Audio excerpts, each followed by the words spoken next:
Continuamos con nuestras entrevistas a los portadores del conocimiento. Esta vez dialogamos con el señor Guillermo González en Salento. Guillermo González Arias, del municipio de Salento y hijo de fundadores de pueblo, de familia fundadora, guardián del bosque barranquero de Salento. Soy descendiente de maestros del Bareque. ¿Y por qué les decían maestros albañiles? Se decían maestros albañiles porque ellos conocían la técnica del Bareque. Quienes en mí cultivaron, hicieron de que yo aprendiera la técnica del Bareque, y a través de que mis conocimientos he realizado varios trabajos de Bareque en casas que son históricas, patrimonio arquitectónico del municipio de Salento. Entonces, ellos construyeron la mayoría de las casas aquí en Salento. Sí, varios de mis ancestros conocieron la técnica y empezaron a hacerle casas a amigos, casas en fincas del municipio. Se madrugaban al monte en la mañana y cortaban la madera ya previamente señalada. Se cortaba la madera con la luna, no se podía en cualquier tiempo, porque del corte que se haga con la luna depende la durabilidad de la madera. Eran maderas rollizas de monte como encenillos y otras maderas, una que se llama sacaojo, que era una madera muy fina, y hacían las estructuras internas, el encofrado que llamamos, se hacía el encofrado con la guadua. Finalmente todas esas diagonales y toda esa posteridad que se colocaba de una forma figurativa. Entonces de ese encofrado seguía el embutido de barro, que no podía ser tierra con demasiado humus. Esa tierra para el embutido debe ser una tierra seleccionada de barranco, ojalá en lo posible. Es una especie de tierra arenosa que da una contextura especial al encofrado para finalmente echarle el bareque, el acabado como tal. Es una mezcla que viene desde lo de que era que los antiguos fabricaban las casas en el famoso bareque que conocemos, que consta de cagajón de bestia y arena de barranco. La arena de barranco puede ser color grisácea o puede ser amarilla. Entonces se hace la proporción de 1 por 1 y buena cantidad de agua. ¿Qué otros ingredientes lleva la mezcla? La mezcla lleva, hay un bareque antioqueño que conocemos que lo hacen la misma mezcla y se le adiciona pasto para que le dé mayor contextura al bareque. ¿Qué otros ingredientes? Y lleva también la sangre de toro, lleva ceniza de fogón de leña, lleva miel de purga. ¿Y que la mezcla, cuánto tiempo después de aplicada, cuánto tiempo dura, cuánto tiempo se mantiene intacta? Vea, por ejemplo, aquí reciclé el pegamento viejo, se recicló y entonces se le dio la contextura necesaria para echar la primera capa. Se deja que fragua al día siguiente para adicionarle la segunda capa, que ya es un material nuevo, como le venía explicando, el cagajón de la bestia y la arena de barranco. Y después de aplicar estas dos capas, ¿qué proceso sigue? Después de aplicar estas 2 capas, entonces se deja que seque bien para poderle echarle el blanqueamiento, que es a base de la cal. Los antiguos aplicaban la cal y tenían el mito de que a la cal se le adicionaba limón para que el limón le diera mayor color a la cal. Ya actualmente la cal no se utiliza así, se le echa la cal directamente. Guillermo, ¿y esta tradición cuánto tiempo lleva por acá en estos pueblos? Esto data, por ejemplo, desde la época prehispánica, que más se empezó a manejar mucho lo de la guadua.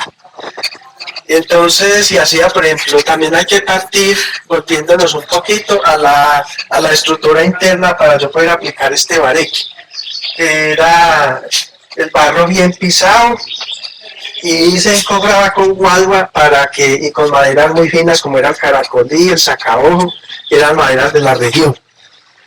Y se encobraba con guadua y se pisaba bien el embutido para darle mayor contextura a la pared.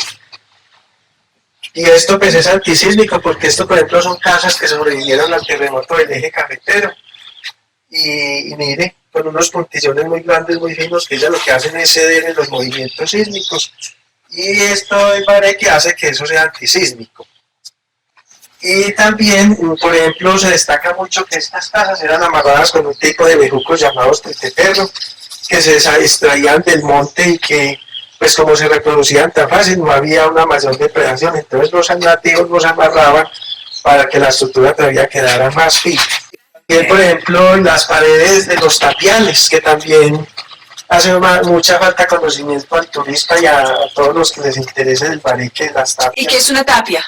Una tapia eran unos cuadros, unos bloques que se pisaban bien pisados entre varias personas de tierra y llevaban unas cuñas, llevaban agujas. ¿Usted sabe que esta casa tiene una tapia? Y esta casa tiene una tapia y se ve que fue con el mismo proceso de cuñas, de compuerta, de agujas, de las tablas de los costados. ¿Usted cuánto tiempo pensaría que dure más esta tradición en esos pueblos? ¿O eso está próximo a acabarse? ¿O cómo lo ve usted? Como vamos ahora que se están extinguiendo las casonas, entonces vamos a un rápido apocalipsis del Bareque, porque si todo el mundo lo está arrancando y quitando y pegando moldes de concreto. Entonces estamos acabando con nuestra identidad, con nuestro legado tan sabio que nos dejaron nuestros ancestros. ¿Usted qué mensaje le daría a la gente de estos pueblos, sobre todo esos pueblos tan turísticos como es Salento y como es esta calle real? Pues que yo, por ejemplo, nosotros somos los últimos que trabajamos en Bareque, que le decimos a los colonos de este municipio que no traten de acabar más con el Bareque porque ya todo es moldes de cemento, entonces ya el atractivo turístico se va extinguiendo. Y es nuestra identidad. Y es nuestra identidad cultural lo que nos identifica ante la región, ante el mundo, porque somos internacionales. Entonces queremos destacarnos más, pero por nuestras costumbres legítimas que nos heredamos de los ancestros. ¿Su familia también hacía esto mismo? Mi familia, desde mi bisabuelo que emigró por ahí de Río Negro, Antioquia, él trajo la tradición del Bareque, ellos ya tenían mucho conocimiento y entonces ellos nos legaron esos conocimientos sabios para que nosotros los raizales continuáramos dándole identidad a lo que nos identifica. Muchas gracias, Guillo. Nos siente a la orden, con mucho gusto. Y ellos hacían también empedrados. Pero esos empedrados que sí hacían, inicialmente lo que se dio, el arte con la piedra, el uso con la piedra en Salento, dijéramos que eran en los que se nivelaban los cuadrantes que hacían de vigas de las casas tradicionales de Bareque, que no se nivelaban ladrillos, sino que se nivelaban los pisos, las vigas y todo este sistema de maderas de lo que es el marco del piso de las casas, se paraba en piedra.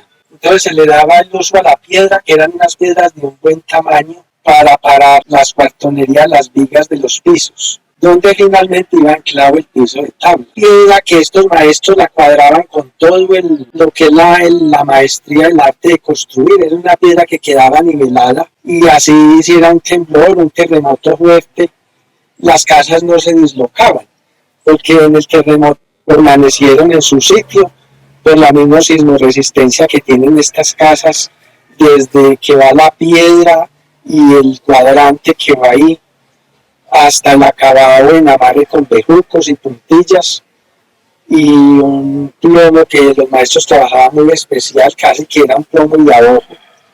Entonces mire cómo el Bareque es una técnica que ha sobrevivido a grandes catástrofes y persiste en el tiempo. Los empedrados en los patios que era muy tradicional en Salento. La calle real de Salento eran de piedra, los andenes eran de piedra. Muchas casas de Salento que tenían hasta los patios internos eran hechos en piedra. ¿Y a dónde traían la piedra? ¿Cómo la plomaban? La piedra se iban al río, los que tenían la disponibilidad, al lomo de bestia trasladaban la piedra desde el río. Y hay los que tenían en las angarillas y los que tenían disponibilidad y algunos carros, entonces las traían. Otros pagaban un impuesto en el pueblo y la volqueta del municipio les podía traer los viajes. Habían bueyes en Salento también, en estas montañas en Otora, porque por ejemplo hay una parte sobre la vía Cocora que llama el Molino y hay otra parte que llama el Tejar. Eran chilcales donde se hacía teja de barro y se hacía ladrillo, pero a la vez tenían su vocación de que eran valles fértiles para el cultivo de trigo. La evidencia es una finca masa entrando hacia el valle de Cocora, acá empezando la Piedecuesta, que llama el Molino. Había un antiguo molino donde se molía trigo. Entonces eran tierras fértiles, que era una vocación agrícola también ancestral Entonces la piedra se traía del río y el que más sabía en la época del maestro tiraba el hilo, le echaban un tubo de hoja, un nivel, y en base a ese nivel se extendía hasta terminar el piso de piedra, que no se le daba el enranurado en concreto. Y ese enranurado se hacía en el mismo barro amarillo, que es una tierra arenosa que iba compactando previamente remojada y se iba sellando con el mismo barro, no se utilizaba concreto.